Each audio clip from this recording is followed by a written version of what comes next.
Sultan Sanctuary on the Nintendo Switch brings the brilliant art style that you're used to with Ska Studios, and you put it on a handheld device with its quite obvious Dark Souls connections, but calling it a Dark Souls like game and leaving it at that is kind of a disservice because the game does a lot more. It brings the studio's brilliant 2D hack and slash model to the mechanics of like leveling, of gathering salt and sacrificing and pushing forward to try get to the next area, and leveling up skills and using your builds and weapons. Everything, if you've played a Dark Souls game, is here in that sense.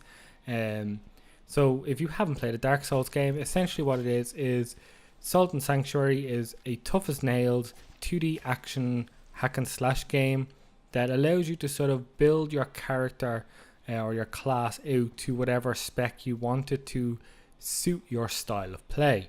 There are joining paths and ways to go that will lead to eventually you'll find the lock key and you'll see that there's a lever on the other side. Eventually you'll go all the way around it, whether it's up, whether it's down, and eventually come back to it. And what it'll end up being is a shortcut to get you back to your safe area where you can bring up your health flasks again or level up, and each time you level up you gain a point. And these skill points can be used from anything to equip different types of weapons, or at least different levels of those weapons. It can increase your strength, your willpower and endurance, and it's from here that you sort of really start to see how diverse this game gets. If you've played Dark Souls, you'll know that leveling is a relatively slow process. Here it's very fast. You'll get up to, I believe the soft lock is around level 200, and by then you'll see when you play the game, the skill tree that you have there to unlock is relatively huge actually. But what this game does so well as well is the studio brings not only its hack and slash fun, but its art style that's totally unique and brilliant, and it just so much detail in this cartoony look, and the animation, everything just looks so cool. I have to say though, on Nintendo Switch, there are moments of slowdown, especially when there's a lot of enemies on the screen, and unfortunately it can be detrimental to really tough encounters. Like I said, a few hits and you die in these games. So to have a bit of slowdown, it breaks your momentum, especially when enemies can move pretty fast and hit pretty hard. It can be pretty frustrating. Regardless of that, it is an absolutely phenomenal game. I thoroughly enjoyed every moment with it. The bosses are so uniquely designed. I think that's one thing you really have to take note of. You might not see it because it's sometimes a little bit small, but the enemy design is so well done. The art of the locations you visit all feel so different. There's a sense of darkness and dread to some area. There's a sense of history to others.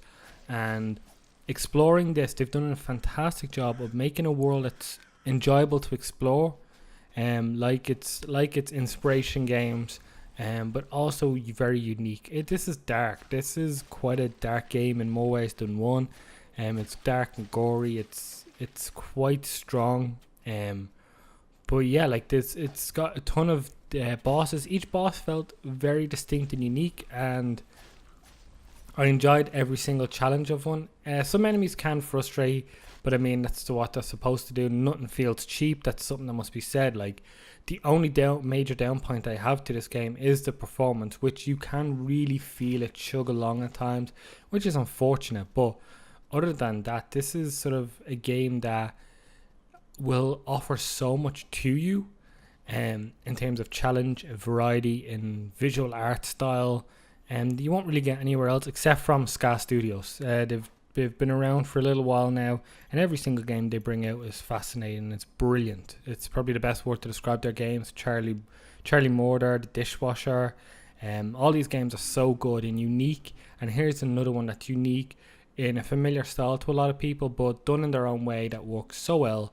And it's just really enjoyable, and it's good to have it on a handheld despite its little drawbacks.